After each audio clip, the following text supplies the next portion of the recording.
Live from the NJ.com studio comes the only weekly TV podcast you'll need, where a lofty critic squares off with an obsessed superfan on everything from highbrow drama to lowbrow reality. The cocktail shaker is ready. Prepare for your TV hangover. Now, your hosts, Vicki Hyman and Erin Medley.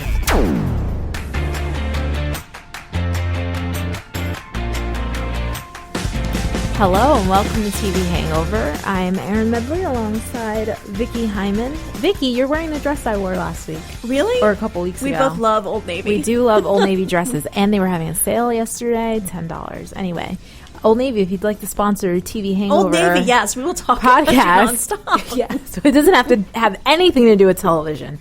Don't forget to follow us on social media at TV Hangover Show, at E_meds, and at Vicki High, VICKIHY. We also have an email address, tvhangovershow at NJ.com. Vicki. Yes? It's been sort of a slow summer TV season, in my opinion. Yeah, there's not much going on, and the stuff that is going on is not very good. Not very good at all. I watched Brain Dead. Oof, did you? The whole hour? I watched the whole hour. I tried. I know you tried. And then I was just like, this is not worth it for me. Yeah, well, we have a few bright spots on the horizon, which we'll be discussing later in the podcast. Yes, a few. Yes. Maybe one. Orange is the New Black. One bright spot. All right, but I want to talk about the Tony Awards. They aired on Sunday, the 70th annual Tony Awards, thanks to a little show called Hamilton. I'm sorry, I haven't heard of it. Yeah, I mean, neither have I. The Tony Awards saw its highest ratings in 15 years with Sunday's telecast. The show averaged 8.73 million viewers on CBS, and this is according to the LA Times. That's a 35% increase over the previous year. The show was hosted by James Corden. The delightful James Corden. He is delightful. He really is. I saw a taping of his show when I was at the Winter Press Tour. And, you know, I don't watch a lot of late night TV, and he's on a little bit late for even me. Little. But very. He's so wonderful. No, he is charming, I will say. Hamilton, speaking of the show we've never heard of, won 11 awards. Not a record. Not a record. 1 award short of the record. Yeah, that one guy who didn't win. That one guy. Oh, Scenic design, I think. Oh, so sad for him. He's the one that won. Number one, you're the only person that didn't win. Well, that's not true. Yes. That's not true. But in the categories in which they were nominated. Yes. The only one nominated. The only one. Win. Correct. I did feel, whoa. And then you screwed everyone else out of the record. And sorry, scenic design guy. What did you think of the show overall? I loved a lot of elements of it. There were a lot of bits that were really funny. I love the Law and Order bit. I think that was my favorite. That was so good. You know what? As a person who's seen hundreds of episodes did of you Law and recognize Order, Danny Burstein? No. In all those different, it wasn't a surprise because that's what Law and Order does. Like these New York actors, if you're a New York actor and you've never been on Law and Order, you should just give up the craft. Yes, you really should. Because that's our advice. Just give it up.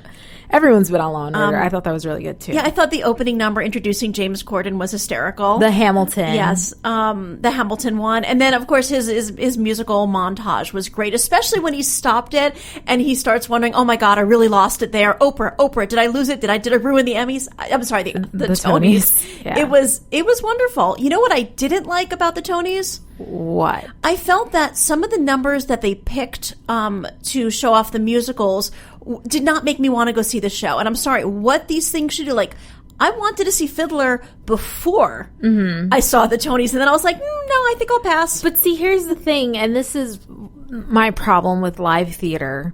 It's not actually a problem with live theater. It's my problem with live theater on television. It does not translate well.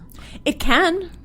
Yeah, did you not think that Hamilton translated well? No, I didn't. Wow. I didn't think it translated well at all. And you know how obsessed I am with Hamilton. By the way, I got tickets. I'm very excited. I know. But no, I didn't think it translated well at all. I feel like the theater is an experience you have to have in a theater. So that's why whenever I hear that they're recording any sort of production for television or so people can stream it online, I'm just like, it's not the same. I thought some of them were pretty good and some of them were not so good. I like The Color Purple a lot. Have you not seen it? No, I have not seen it. So this is what I'll tell you about The Color. I have seen The Color Purple, the revival and the previous version. that song, the song that Cynthia Erivo sang, is the best part of the whole show. Well, otherwise, the show's okay. That's what I'd say. Well, it's interesting. I mean, like there are different things they want to accomplish sometimes by which different what they pick. And I actually thought for Hamilton, the one they picked was really great for Oak, Okiirete Ono-Odawan, who I profiled, by the way, in Sunday's Star Ledger. Who plays Hercules Mulligan. NJ.com. And James Madison. I thought he really, it was a real nice showpiece for him, which is nice because he didn't get nominated. It was one of I mean, I haven't seen the show, but do you think he's not in the show that much? He's in the show a little. He's basically on the stage every time that Daveed Diggs is on the stage, although Daveed Diggs has a couple more numbers than he does. Correct. But he's still great. He's certainly on more than Jonathan Groff. Yes, but but I think the 3 times Jonathan Groff is on, people say he steals the show. Yeah. But those are also the most traditional, I would say, Broadway songs in the show. By the way, a show I still have not seen, but I know all this. Okay, yes. I have seen it. I know. Yes, I know. And as my son said, after it was over, everybody deserves to see Hamilton. And I will twice in 2017. After Lin-Manuel Miranda leaves. Yes, unfortunately. July 9th is his last performance, although he says he will be back, and maybe that time will occur when I go see it next year. Always hope. Always hope. In other news, so I think we talked enough about Brain Dead. Like, we don't need to talk about it again. It was not good. Let's put it that way. I'll share the ratings. It scored a 0.7 share in the 18 to 49. Seriously? In the 18 to 49 demo, 4.48 million overall. Oh. Yeah, and it was up against basketball. I know. I mean, so the older people were enjoying it, but older people tuned in. Yeah, I wouldn't say they enjoyed it. I don't know if they're going to come back because I would not come back. Although I do like Mary Elizabeth Winstead, very winning actress. Everything around her was just a disaster. Yes. The other show that premiered earlier this week or late last week was OJ, Made in America. It's the 5-part documentary series that's 10 hours on TV. That was produced by ESPN and premiered on Saturday night on ABC to 3.4 million total viewers. It was on a Saturday night. That's night. Really good. That is good. It was the #1 network show of the night, according to The Wrap, and excluding sports events and political debates, it tied as the highest rated Saturday broadcast in the last 5 months. Wow. And viewers 18 to 49, which is not surprising.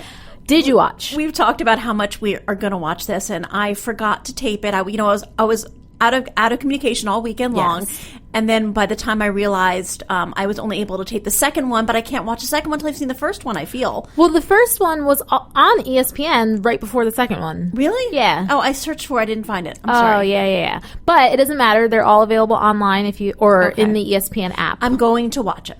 Are you? Okay. Did you watch it? Yes. And? I watched all of part 1 and part of part 2. Is it all that? It's not all that.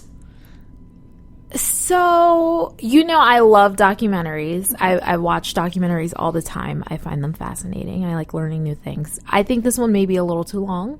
Mm-hmm. It didn't need to be. It's 8 hours without commercials. I don't think it needed to be that long. Mm-hmm. I think it could have been a good 2 to 3 hour documentary. But I know that they're doing the whole... After the first 2 hours, at what point in his life are we up to? He's still in the NFL. Okay. Yeah. He at least got to the NFL. But it's not really about his life. It doesn't go in chronological order. Oh. That's not what it's about. So OJ Made in America is it has a lot to do with race relations. Mm-hmm. It's not just, OJ Simpson specific. It's like the time that he grew up in and like what it's like to grow up in Compton or whichever part of LA, Wattswood, I don't remember, of LA that he grew up in, and what race relations were like in LA in the 60s and the 70s and the 80s. And it's sort of like forming this whole vision of the world around OJ so that you can then understand, I'm assuming, so that you can then understand where he was in his life when Nicole Brown Simpson was murdered. So it just goes into the background of like, he grew up in this really poor part of town where no one ever thought they were going to make it. And then he made it. And once he made it, he decided for himself that I know how to act in this white world as a black man so that I can succeed. And that's what I'm going to do. I'm not black. I'm not black. I'm not black. I'm OJ. Correct. So it's okay. It's just long. It's long. I think it could be a little better, but I'll continue watching it. I'll finish it out. Are you gonna watch the whole thing? Yeah, I'm gonna find the first episode.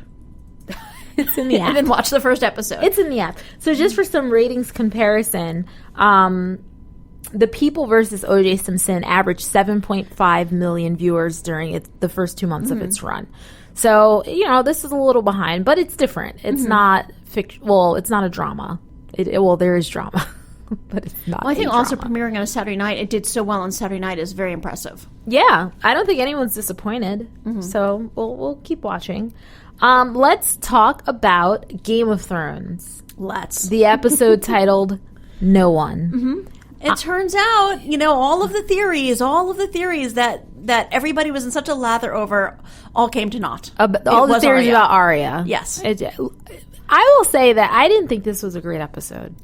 I agree. The last 2 episodes have not had the, momentum and there were moments I really did like about this episode, but the Arya is just a sticking point for me this entire season. And I really feel that she basically had enough plot points for the last 2 seasons to really, it's really 6 episodes worth. Right. Okay, and they have stretched it out over 2 seasons, and I'm not feeling it. I call it the Dany effect. It's the same thing that happened with Daenerys, where for 3 seasons, she had one storyline that was stretched out way too long, and then Arya is the same thing's kind of happening. I think it's also thrown into relief because you have so much happening with all the other characters. Sansa's going here and Brienne's going. everything's happening, and then Arya's still just there in faceless in Bravos hood. And then I did also find it rather unlikely that she recovered from the knife thing in her stomach wound. And she's running all over the place. Yes. It was good, but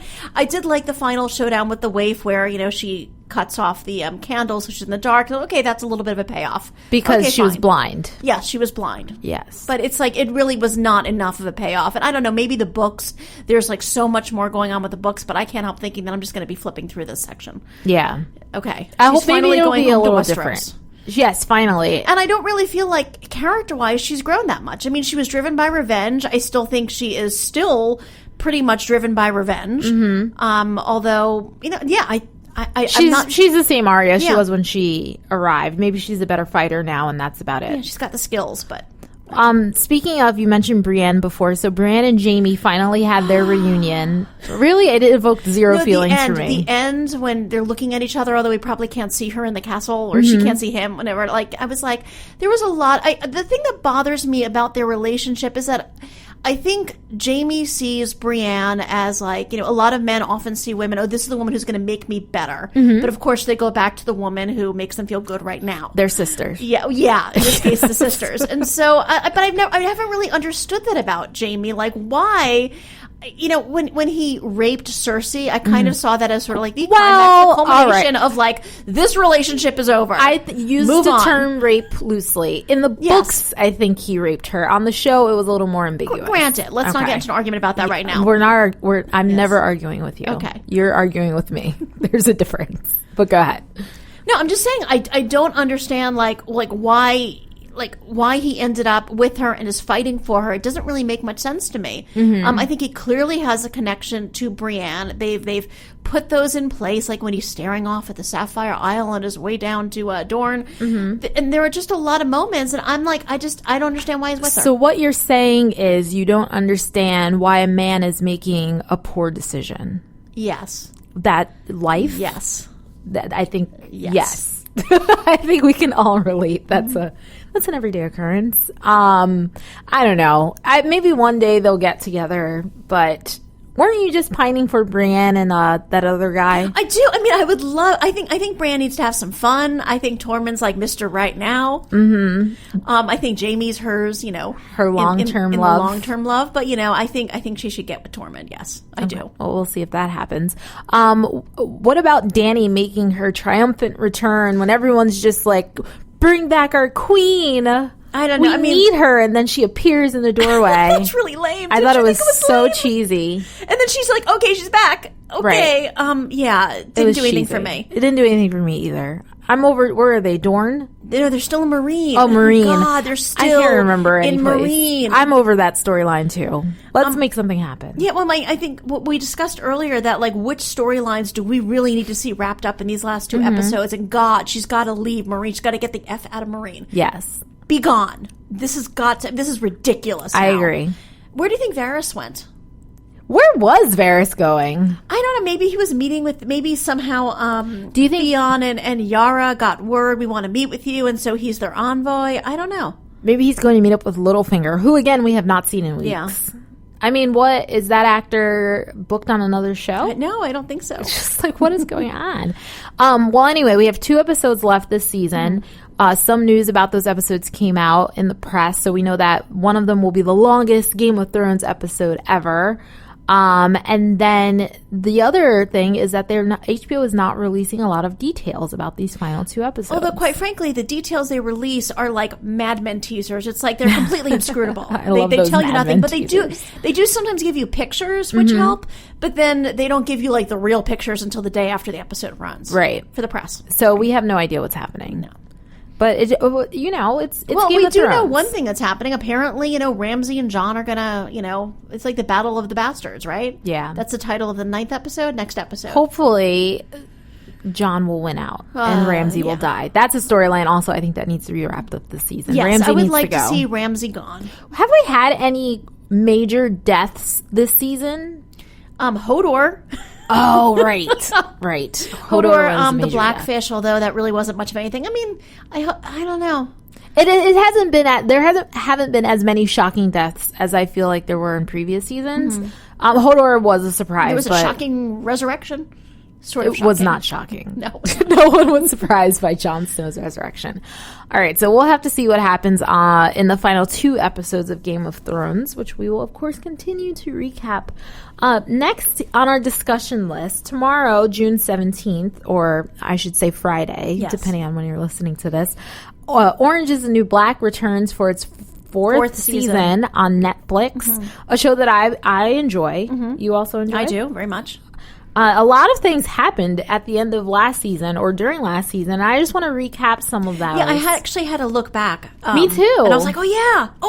Because it was a lot. A lot went on at Litchfield last season. So, all right, let's start with Sophia.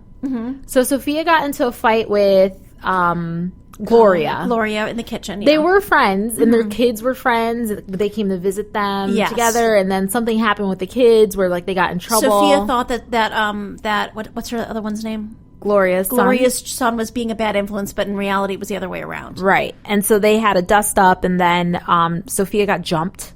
Yes, after Gloria had spread a lot of transphobic rumors. Correct. About Sophia. And now Sophia is in the shoe for her own protection. So that's where we are with her. Nikki's in Max. Yeah, well, she's been in Max for a while. Right, because she hid the drugs. Heroin? I think actually, was it Khrushchev? I think he blamed the drugs on her. I don't know if it was it hers? Is he the shop teacher? Yes. Or whatever that class. Yes. The electrical. Yes. Whatever. Yes, that guy. So she's in Max. Hopefully we'll see her again. And I think she's in the previews. I don't know. I don't think she is actually. I'm not sure.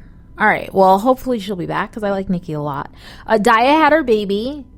And she... Oh, speaking of Daya, before we get to the baby, I really want Bennett to come back. I know Matt McGorry is on How to Get Away with Murder. But Bennett and Daya to me were one of the highlights of season 2 and season 1. And when he's so much better on Orange is the New Black. He's way better. Like 2 different actors. It's just such a cringe factor on How to Get Away with Murder. I completely agree with you. It confuses me that that's even the same person. But I want him to come back. He left really early on in season 3. With for what I would say was not a great reason. And so Daya had her baby, and she was going to give it to Pornstash's mom, because everyone thinks that the baby is Pornstash's. Yes, that's how he got fired. Correct, because she said he raped her. Mary Steenburgen, right? Correct. Yeah. And then she changed her mind and was instead going to give it to her mother's boyfriend, who then gets arrested at the end of the season, and the baby is going to go into, I guess, state custody or something. Right. So who knows what's going to happen there. Crazy Eyes was writing the best porn. Everyone was anything else happening besides that? She got the girlfriend at the end. That weirdo. I say that. Yes. This is talking about Crazy Eyes, but her weird girlfriend. Pennsatucky. This I have to say, Taryn Manning, is that the actress? Yep. This was, I think she's the most interesting character on the show. Tell me why. she has had the biggest character development. I mean, she was just flat out the villain in the first season. She was Piper's antagonist. And then the more you find out about her backstory, because they've done it a couple of times, I think, the more you feel for her.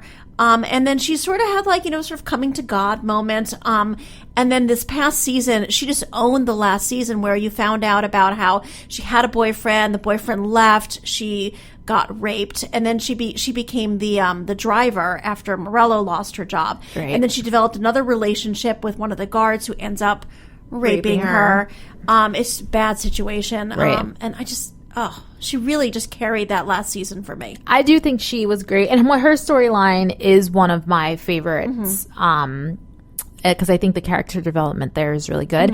I used to think Morello was going to be in that spot. But then her storyline this past season, I was kind of I didn't like it, although her backstory, when you find out that she was actually a stalker, was probably one of my favorites. Me too, because she turned out to be the true crazy eyes. Like, she was really the crazy one.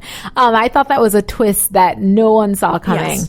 And I will say that one of my favorite things about Orange is the New Black, the backstories are the best part of the whole show. They're just Rosa's, when you find out she's in the cancer treatment, and she sort of like teaches her, the other kid in the cancer treatment, her tricks, and it's just they're also there are so many of them. There's very, very rarely do I watch one and I'm like, right. I can't really think of anyone. Maybe I like Poussey because I love Poussey as a character so much. She's one of my favorite characters. She was the one where military she was a military brat. And like her girlfriend's father tried to break it up, and she pulled a gun on him. I don't even know if that's the full story, quite frankly.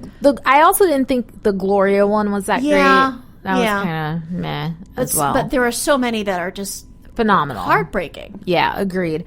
So Piper last season, by the way, Piper's storyline is my least favorite. My God, that is my problem with Orange is the New Black. It's like, let's just move her aside now. Right. We don't need her. We don't need her. We don't need her as a point of view character anymore. We don't need her we know who these people are now. Right. We don't need her. No. And I mean, look, that's no slight on the actress, at all, but... I mean, her becoming like, sort of the Scarface of the prison with the dirty panties. It's like, okay, whatever. Also, panties whatever. is a word. Breaking Bad, okay, whatever. I agree. And then the Alex thing. Oh, like I just hate the relationship. Well, here's what I'll say. I hope that is Ruby. Do we know if Ruby Rose is in season 4? I don't know if she is or she isn't. I hope she is. I like her a lot. She got moved to Max. She was supposed to be let out, and she stole from Piper. And then Piper planted the contraband on her. Right. Which is... everything about the Piper storyline is so ridiculous. And then the Alex thing, I completely agree. I don't even see the chemistry between those two. I don't need them to be in a relationship at all. And Alex, the thing last season with Alex was she thought someone was after her. Lori Petty. She thought the Lori Petty character was after her, and then Lori Petty is like, "No, I'm not after you at all." And so then Alex thought she was going crazy, and she was like hallucinating, and like one of the reasons why Piper broke up with her and got together with Stella. Yeah, Ruby Rose's character.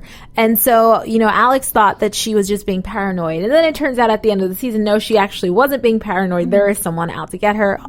Also, don't care about that because the whole Alex backstory is another one where I'm just like, meh. Are you excited about I think Blair Brown is joining the cast as like this Martha Stewart-like character who they kind of introduced at the end of last season. They did, and you saw them like watching the trial. Judy King, right? Just sort of like shake up. I mean, I can't say I'm excited about it. I will say that in watching the trailer, it seems like it's going to be a really action-packed, interesting season because the way they set up is like there's a divide between the new inmates, because now it's run by a corporation, so there's overcrowding. I did really like that last season where you saw the assistant warden, I can't remember his name, with a mustache, struggling, like he's a good guy and he's struggling in impossible situations, and like, I mean, when we were introduced to him, he was the guy who was like masturbating in his office. So you're just like, ick, gross. Right. But I really come to like him a lot. Me too. And wait, is the other guy there? The guy sent to, what's his name? Mike Birbiglia played him. Sent from the corporation. Turns out his father owns the corporation. No, not that guy. Him. No. The one. Healy. Yeah, Healy. Yeah, I'm sure Healy's still there. Okay. I don't like inappropriate Healy. crushes. Yes. Disgusting. Yes. Disgusting. So here's my question for you. Are you going to binge watch or will you stretch it out? Well, how long is stretching it out? A few weeks. I'll probably watch it within 2 weeks. Okay. Yeah. I don't see, here's my dilemma. I could start it, but I'm still freaking watching The Walking Dead. And I feel like I need to finish that before I get into a whole new series. Otherwise, neither one will happen. How many more episodes do you have of The Walking Dead? Maybe, there were 13 in season 6? I guess so. Maybe like 7? Okay, maybe there's 16? I don't know. Oh, gosh. 16. Maybe I don't know if I 14, can do 16, that. I don't know. We'll have to see. I still have a lot more. So I'll try to watch a couple, at least the first I episode. think Orange is the New Black. I mean, like, you finish one and you do want to watch the next one. Right. It's not like you're like, okay, I'm going to let that... No, you just want to watch the next one. You get kind of So I predict within 2 weeks it'll be So done. hopefully my boss is not listening. I'll probably be watching that here in my office. I thought you were your boss. No. Oh, well, maybe. Good point, Vicki. All right, let's talk about some Emmy predictions. So the Emmy nominations are being announced July 14th. And yeah, I think the voting starts pretty soon. Voting started already. A couple of days ago. So this is the point where they decide who the nominees will be. So the networks and they put up their shows and their Did you look through the list? Because I think anybody can just sort of like make it onto the ballot. There are like shows I haven't even heard of. Of course. It's ridiculous. Like Mozart in the Jungle.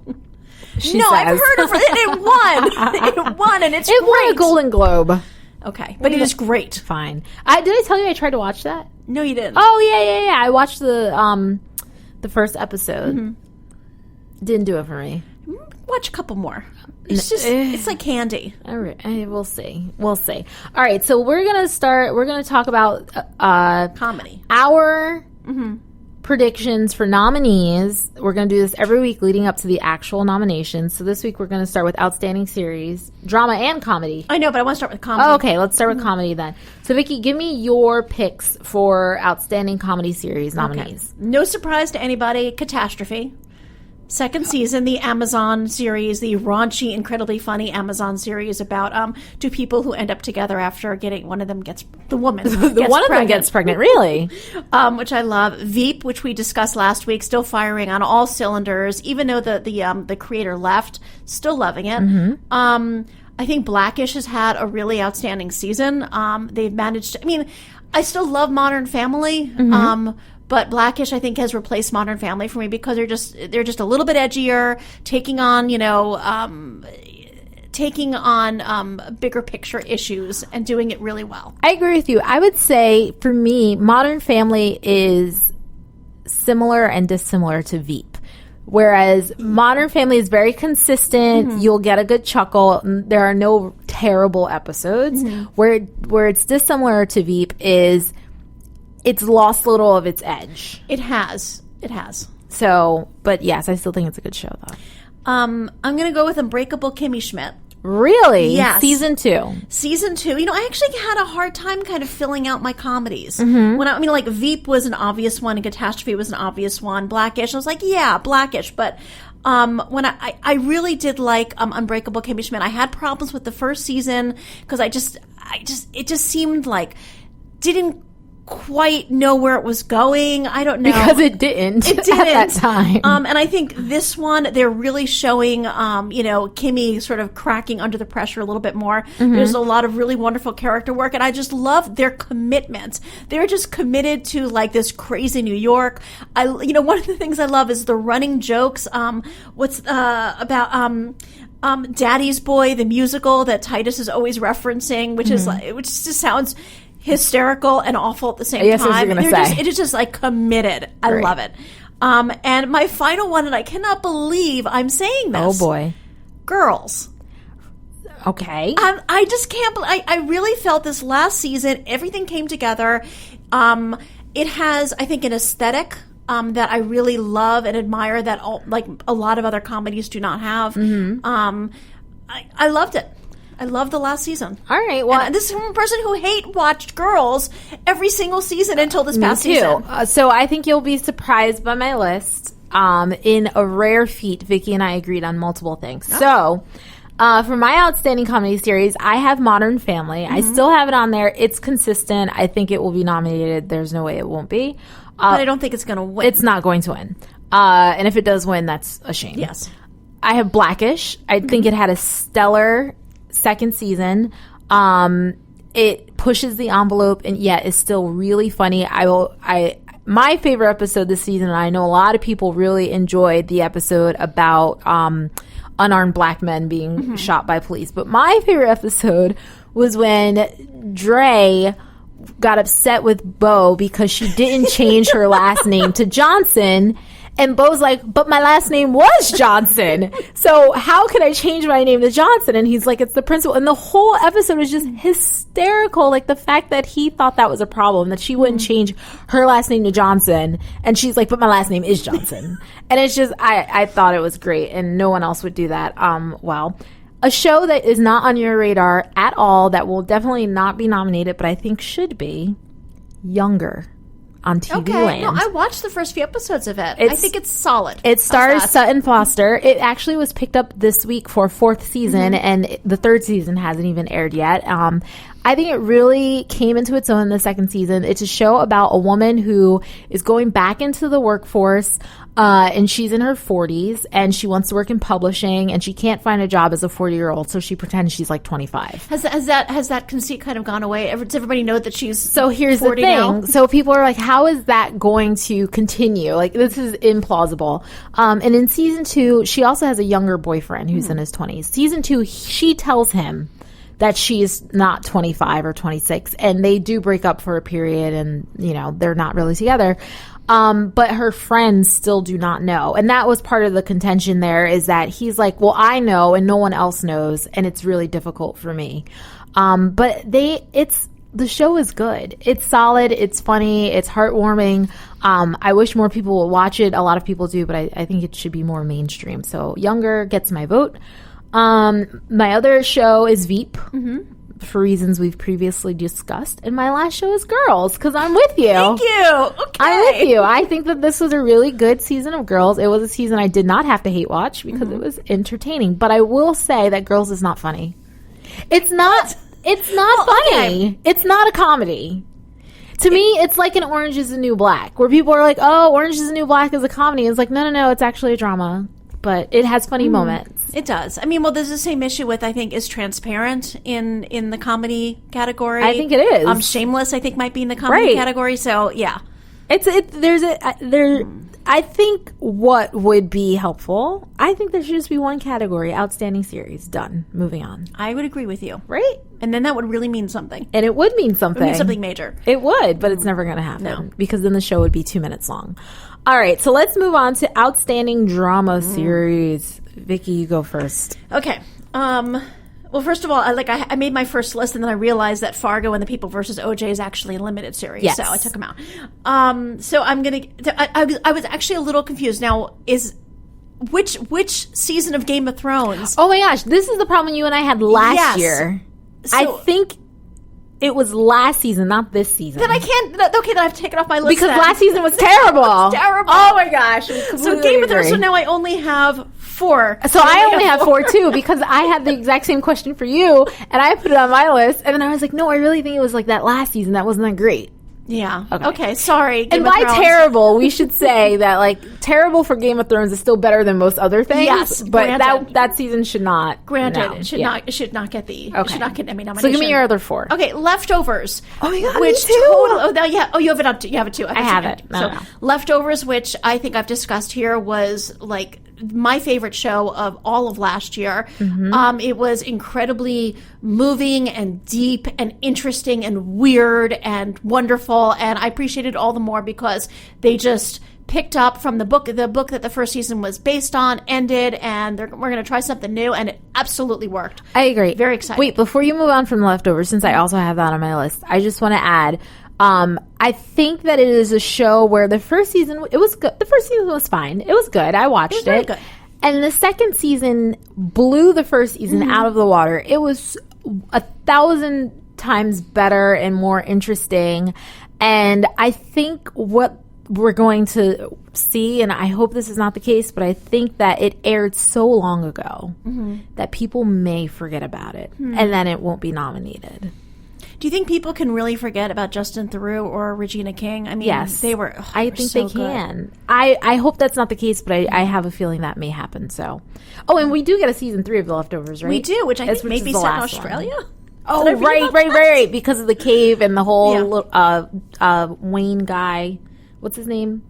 Crazy? No, it wasn't wasn't Crazy Wayne. Holy Wayne. Holy Wayne. Yes. All right, continue. Okay. Unreal. Vicki, why are you stealing my list? I thought I hid this from you. You did. I have Unreal too. Unreal was amazing. This is last season. This is the first season 1, which was the best satire on television. And it's like, I don't know. Is it better than Veep as far as satire?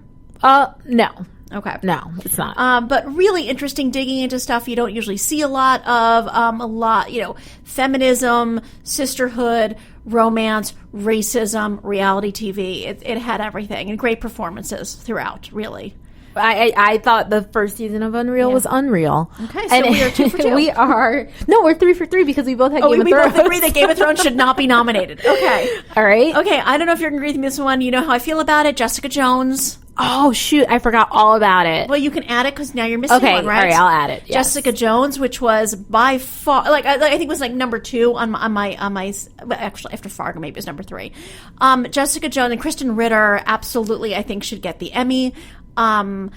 It was a great year last year for shows about women and shows about issues that are not normally tackled except like on Lifetime in really cheesy ways. Women dealing with trauma, the aftermath of rape, like huge metaphors for domestic violence, but done in a way that was exciting and interesting, and there wasn't any filler. I loved also that it was not episodic, like she's taking on a bad guy every season. It just one bad guy. Yeah, just one bad guy all the way through. And I kept thinking, how are they going to stretch this out? Like, she has superpowers, he has mind control, but everything, there was so many twists. Yeah. So great. I agree with you. I thought that was good. When does that come back? Ooh, I had the same thought about Homeland. I was like, when is that's like a September thing. Yeah. The time between these shows is just so freaking long. But anyway, what's your last one? Final pick. Mr. Robot. No. Yeah. Which I came to the party late on Mr. Robot. I really did. And did you think it was really good all the way through? I did think it was really good. It was actually very good in the same exact way I thought Jessica Jones was really good all the way through. It's just like, I guess there's no way that Mr. Robot was actually ever going to be episodic. I mean, it felt like a really long movie. And granted, I came in knowing the big secret, and I think I probably could have figured that out from the beginning, too. Excuse us. I have to say, great performances, wonderful writing, and really relevant to, what's going on in the world today. I loved it. I am deeply concerned for season 2. I haven't seen anything from it yet. It's starting soon. I haven't gotten any screeners. Also concerning. Yeah. All right. So our lists differ a little near the end there. So I have The Leftovers. I had Game of Thrones, which I'm now replacing with Jessica Jones. I also had Unreal. Then I go to The Americans, which is a show I know you don't watch. I don't watch it. I watch it sporadically. I guess I watched some of season 1. I've watched some of this past season. I had to actually catch up on what happened because I interviewed Holly Taylor. Right. And it's one of these shows that I really wish I could watch. And I really feel like we should just do a caveat from the beginning of the conversation that there are shows like, I think, Bloodline, the second season, that is up for an Emmy, which I just did not get a chance to see more than 2 episodes of. Right. And Penny Dreadful, which I'm very behind on. So my caveat is that there are other shows that might belong there, and I haven't seen them yet, and I'm sorry. Right. I only have, 16 hours a day when I'm conscious. Okay. Well, The Americans is a show that has been consistently solid since it premiered. And it's a slow burn kind of show where there is action every week, but it's not like car chases and, shootouts. So I will say this season that just ended last week, I believe, I didn't love the season finale, but I think that was the whole point. It was sort of like we're going to reboot, but not in a very obvious way. It kind of ended just like a regular episode to me. I don't know. Maybe I wasn't really paying attention. And they said there's only like 1 or 2 more seasons. They definitely put an end to it. Well, the Cold War did not last forever. It did not. So there's that. And then my final pick is Orange is the New Black, because I thought last season was really good, and it's in the drama category where it belongs. So yeah, except for the black hole that is, Piper Kerman. I mean, Piper, what's her last name? Piper, something else in the show. Piper whatevs. Yes. Except for her. Yes. But everything else was solid. Yes. That's the thing with Orange is the New Black. There's so many characters and storylines to follow that even one bad apple storyline doesn't ruin the whole bunch. Okay, maybe I'll add it to my list. Okay. All right, That'll good. be my 5th. All right, so Vicki, those are our outstanding series nominations. Next week we'll come back. We'll do Best Actor in comedy and drama. Gotcha. Okay. So now let's talk about Unreal and The Bachelorette in our favorite way, and that's in the quiz. The quiz. And you're gonna quiz me, because last week, what did I quiz you on last week? Whether it was a real summer show or a fake summer show. I did very well on it. You did, because I was not good at making up those quiz questions.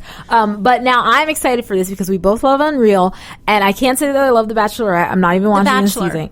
These are quotes from The Bachelor. The Bachelor. Because The Bachelor's everlasting. Oh, got it. So it's got it. Do you watch every season of The Bachelor? No. Okay, good. No. I was a little worried about that. No.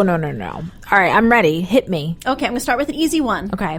I will love again or die trying. That's from Unreal. That's from Unreal. It's from the first episode of the season. I'm generally the one that's like the biatch. Like, lucky for me, there's girls like you. Unreal. Bachelor. No. Yes. Wait, do we know who said it? Yeah, hold on. I have it. I have that on my cheat sheet over yes, here. Because I want to know. That was a woman named Rachel, spelled in a really stupid way. Oh, please spell it. Womack. Rachiel, I think. No. In Brad Womack's, I think, second season. How do people get these names with those unique spellings? I don't know. All right. Rachiel. I don't know. That's your problem right there. You don't believe you deserve better, but you do. You deserve everything. Oh, man. That's almost cheesy enough to be fake and almost cheesy enough to be real. But I'm going to go Unreal. Yes. Yes. I think that's when Freddie Stroma's character said that to Rachel towards the end of the first season. Oh. Yes. I don't know if anyone's told you, but you were a player. If I drew a vagina on a white piece of paper, you'd probably hit on it. I hope that's from Unreal. Yes, it's from oh my Unreal. gosh. I'm like, I don't know if any of the women on The Bachelor are smart enough to put together a sentence or Would thought you say like the that. word vagina? Or say the word vagina. Yes. We are not we are not going to do anything having to do with English right now. It's more like French. I'm going to say that's from The Bachelor. And is that from Ben's season? No, it's from Chris Soules' season. Shoot, I didn't watch that. Oh, wait, did I watch that season? No, I didn't watch it. That's the farmer guy, right? Because I thought, the first Adam was English, so I thought that would... No, because there was an episode in Ben's season, last season, where they went and learned Spanish. It wasn't French, so I thought, yeah. Jesus does love me. That's why I will stay and she will go, because the Lord knows better. That's definitely Unreal. That's definitely The Bachelor. No! And it is the same woman, Rachel. Yes. She's apparently quite the firecracker. Clearly. Oh, I cannot believe I got that one wrong. Okay. I realized he's a cheating slut, and while I might have eventually been able to forgive him for that, I had to accept the fact that he's just not that smart. He's an idiot. Definitely not the man for me. Wow. Oh, let me think. Was there cheating on season 1 of Unreal? If you're on The Bachelor, aren't you naturally a cheating slut because you're kissing everyone? I'm going to go Unreal. It is Unreal. Yeah. Anna said it in the finale, the season finale. Okay. When she's the runaway bride. Right. This is a date for bimbos. Both. Now, The Bachelor. Yes. And actually, I don't have any reference for that. That's fine. They're all dates for bimbos. I mean, it sounds so stupid, but, people hate me because I'm beautiful. I mean, no matter what, there's a huge prejudice and racist. What? Oh, boy. The Bachelor? That is The Bachelor. Yes! Sarah Welch to Charlie O'Connell, not Chris O'Donnell. A season I also did not watch. You know, Charlie O'Connell is the brother of Jerry O'Connell. Okay, I knew there was some sort of actor, but it wasn't Chris O'Donnell. No, it was not Chris O'Donnell, no. I think that is it. Do I have anything else? I think I did pretty well on this quiz. We didn't keep track, but I think I got like 2 wrong. Yeah. I'll take it. That's a win. Okay, that's it. So maybe Unreal and The Bachelor are not as alike as we thought they were because the writing's better on Unreal. The funny thing is that most of the good quotes from the Unreal are from the producers. True. So that are about producing the show. Did you watch the episode? Episode 2? No, I was busy watching I was out of communication all weekend. I was catching up on the Tonys and Game of Thrones on Monday night. Okay. So. Well, episode 2 is good. The season's still very solid. I think we're gonna have to talk about it next week. Okay. All right. So make sure you catch up. That's gonna do it for this episode 39 of TV Hangover. Don't forget to follow us on Twitter at TV Hangover Show, at @E_meds, and at Vicki High, VICKIHY. Subscribe and review us on iTunes, Stitcher, Tuner, Spreaker, and many other places. We will be back next week.